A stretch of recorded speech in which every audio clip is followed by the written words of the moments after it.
سالم بن عبداللہ نے اپنے باپ عبداللہ بن عمر رضی اللہ تعالیٰ عنہ سے روایت کیا ہے کہ رسول اللہ صلی اللہ علیہ وسلم نماز شروع کرتے وقت اپنے دونوں ہاتھوں کو مونڈھوں تک اٹھاتے، اسی طرح جب رکوع کے لیے اللہ اکبر کہتے اور جب اپنا سر رکوع سے اٹھاتے تو دونوں ہاتھ بھی اٹھاتے، اور رکوع سے سر مبارک اٹھاتے ہوئے سمع اللہ لمن حمدہ ربنا ولک الحمد کہتے تھے۔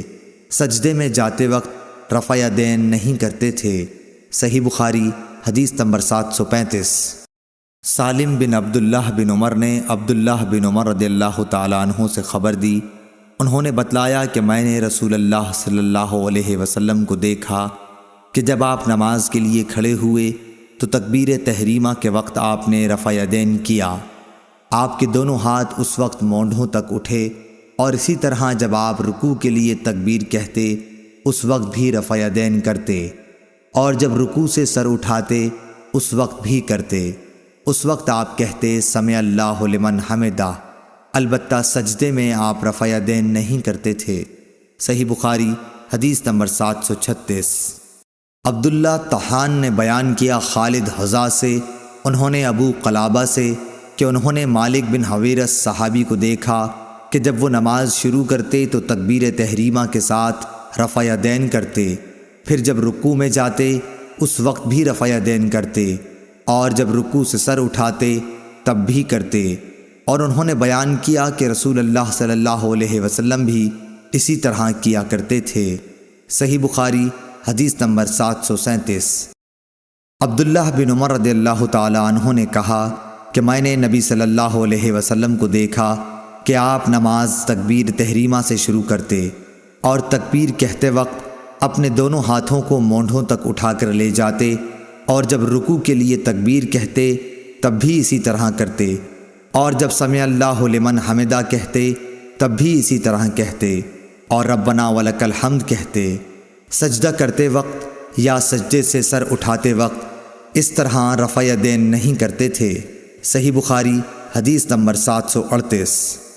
عبید اللہ عمری نے نافع سے بیان کیا کہ عبداللہ بن عمر رضی اللہ تعالیٰ عنہ جب نماز میں داخل ہوتے تو پہلے تکبیر تحریمہ کہتے اور ساتھ ہی رفع یدین کرتے، اس طرح جب وہ رکوع کرتے تب، اور جب سمع اللہ لمن حمدہ کہتے تب بھی دونوں ہاتھوں کو اٹھاتے، اور جب قعدہ اولیٰ سے اٹھتے تب بھی رفع یدین کرتے۔ آپ نے اس فعل کو نبی کریم صلی اللہ علیہ وسلم تک پہنچایا کہ حضرت صلی اللہ علیہ وسلم اسی طرح نماز پڑھا کرتے تھے۔ صحیح بخاری حدیث نمبر 739۔ امام مالک رحمۃ اللہ علیہ نے ابو حازم بن دینار سے، انہوں نے سہل بن سعد رضی اللہ تعالیٰ عنہ سے روایت کیا ہے کہ لوگوں کو حکم دیا جاتا تھا کہ نماز میں دایاں ہاتھ بائیں کلائی پر رکھیں۔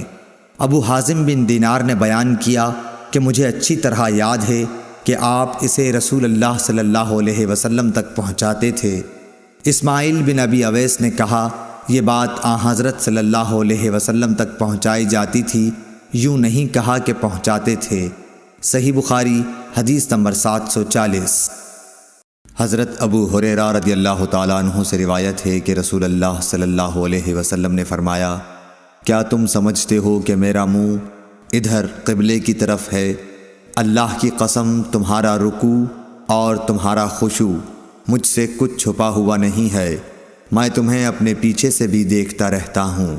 صحیح بخاری حدیث نمبر 741۔ شعبہ نے بیان کیا، کہا کہ میں نے قتادہ سے سنا، وہ انس بن مالک رضی اللہ تعالیٰ عنہ سے بیان کرتے تھے، اور وہ نبی کریم صلی اللہ علیہ وسلم سے کہ آپ نے فرمایا رکوع اور سجود پوری طرح کیا کرو، اللہ کی قسم میں تمہیں اپنے پیچھے سے بھی دیکھتا رہتا ہوں۔ یا اس طرح کہا کہ پیٹھ پیچھے سے جب تم رکوع کرتے ہو اور سجدہ کرتے ہو تو میں تمہیں دیکھتا ہوں۔ صحیح بخاری حدیث نمبر 742۔ حفص بن عمر نے بیان کیا، انہوں نے کہا کہ ہم سے شعبہ نے قتادہ رضی اللہ تعالیٰ عنہ کے واسطے سے بیان کیا، انہوں نے حضرت انس رضی اللہ تعالیٰ عنہ سے کہ نبی کریم صلی اللہ علیہ وسلم اور ابو بکر اور عمر رضی اللہ تعالیٰ عنہ نماز میں قرأت الحمدللہ رب العالمین سے شروع کرتے تھے۔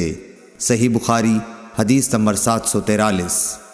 ابو ذرا نے کہا کہ ہم سے ابو ہریرہ رضی اللہ تعالیٰ عنہ نے بیان کیا، انہوں نے فرمایا کہ رسول اللہ صلی اللہ علیہ وسلم تکبیر تحریمہ اور قرأت کے درمیان تھوڑی دیر چپ رہتے تھے۔ ابو ذرا نے کہا میں سمجھتا ہوں ابو ہریرہ رضی اللہ تعالیٰ عنہ نے یوں کہا، یا رسول اللہ، آپ پر میرے ماں باپ فدا ہوں، آپ اس تکبیر اور قرأت کے درمیان کی خاموشی کے بیچ میں کیا پڑھتے ہیں؟ آپ نے فرمایا کہ میں پڑھتا ہوں، اے اللہ میرے اور میرے گناہوں کے درمیان اتنی دوری کر جتنی مشرق اور مغرب میں ہے۔ اے اللہ مجھے گناہوں سے اس طرح پاک کر جیسے سفید کپڑا میل سے پاک ہوتا ہے۔ اے اللہ میرے گناہوں کو پانی، برف اور اولے سے دھو ڈال۔ صحیح بخاری حدیث نمبر 744۔ نافع بن عمر نے خبر دی، کہا کہ مجھ سے ابن ابی ملیکہ نے اسماء بنت ابی بکر سے بیان کیا کہ نبی صلی اللہ علیہ وسلم نے سورج گہن کی نماز پڑھی۔ آپ جب کھڑے ہوئے تو دیر تک کھڑے رہے، پھر رکوع میں گئے تو دیر تک رکوع ہی میں رہے، پھر رکوع سے سر اٹھایا تو دیر تک کھڑے ہی رہے، پھر دوبارہ رکوع میں گئے اور دیر تک رکوع کی حالت میں رہے، اور پھر سر اٹھایا، پھر سجدہ کیا اور دیر تک سجدے میں رہے، پھر سر اٹھایا اور پھر سجدہ کیا اور دیر تک سجدے میں رہے، پھر کھڑے ہوئے اور دیر تک کھڑے ہی رہے، پھر رکوع کیا اور دیر تک رکوع ہی میں رہے، پھر آپ نے سر اٹھایا اور دیر تک کھڑے رہے، پھر دوبارہ رکوع کیا اور آپ دیر تک رکوع کی حالت میں رہے، پھر سر اٹھایا، پھر آپ سجدے میں چلے گئے اور دیر تک سجدے ہی میں رہے، پھر سر اٹھایا، پھر سجدے میں چلے گئے اور دیر تک سجدے میں رہے۔ جب نماز سے فارغ ہوئے تو فرمایا کہ جنت مجھ سے اتنی نزدیک ہو گئی تھی کہ اگر میں چاہتا تو اس کے خوشوں میں کوئی خوشہ تم کو توڑ کر لا دیتا، اور مجھ سے دوزخ بھی اتنی قریب ہو گئی تھی کہ میں بول پڑا کہ میرے مالک میں تو اس میں سے نہیں ہوں۔ میں نے وہاں ایک عورت کو دیکھا۔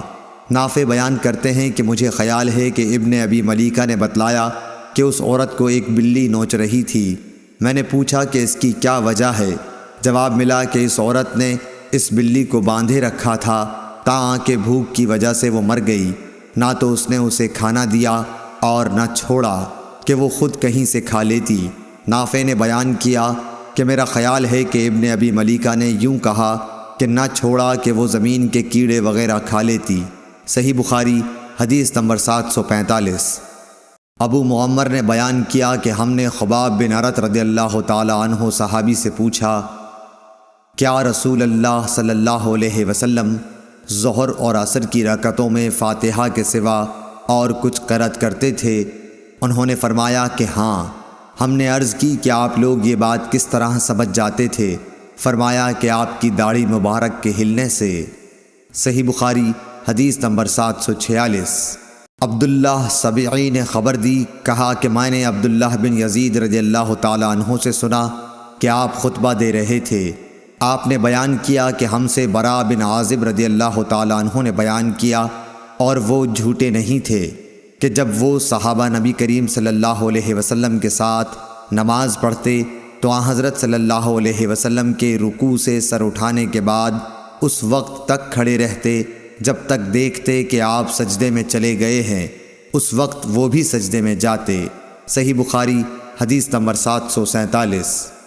امام مالک نے زید بن اسلم سے بیان کیا، انہوں نے عطا بن یسار سے، انہوں نے عبداللہ بن عباس رضی اللہ تعالی عنہ سے، انہوں نے فرمایا کہ نبی کریم صلی اللہ علیہ وسلم کے عہد میں سورج گہن ہوا تو آپ نے گہن کی نماز پڑھی۔ لوگوں نے پوچھا کہ یا رسول اللہ، ہم نے دیکھا کہ نماز میں آپ اپنی جگہ سے کچھ لینے کو آگے بڑھے تھے، پھر ہم نے دیکھا کہ کچھ پیچھے ہٹے۔ آپ نے فرمایا کہ میں نے جنت دیکھی تو اس میں سے ایک خوشہ لینا چاہا، اور اگر میں لے لیتا تو اس وقت تک تم اسے کھاتے رہتے جب تک دنیا موجود ہے۔ صحیح بخاری حدیث نمبر 748۔ انس بن مالک رضی اللہ تعالی عنہ سے روایت ہے، آپ نے کہا کہ نبی کریم صلی اللہ علیہ وسلم نے ہم کو نماز پڑھائی، پھر منبر پر تشریف لائے اور اپنے ہاتھ سے قبلے کی طرف اشارہ کر کے فرمایا کہ ابھی جب میں نماز پڑھ رہا تھا تو جنت اور دوزخ کو اس دیوار پر دیکھا۔ اس کی تصویریں اس دیوار میں قبلے کی طرف نمودار ہوئیں تو میں نے آج کی طرح خیر اور شر کبھی نہیں دیکھی۔ آپ نے قول مذکور 3 بار فرمایا۔ صحیح بخاری حدیث نمبر 749۔ سعید بن مہران ابن ابی عروبہ نے بیان کیا، انہوں نے کہا کہ ہم سے قتادہ نے بیان کیا کہ انس بن مالک رضی اللہ تعالی عنہ نے ان سے بیان کیا کہ نبی کریم صلی اللہ علیہ وسلم نے فرمایا، لوگوں کا کیا حال ہے جو نماز میں اپنی نظریں آسمان کی طرف اٹھاتے ہیں۔ آپ نے اس سے نہایت سختی سے روکا، یہاں تک کہ آپ نے فرمایا کہ لوگ اس حرکت سے باز آ جائیں ورنہ ان کی بینائی اچک لی جائے گی۔ صحیح بخاری حدیث نمبر 750۔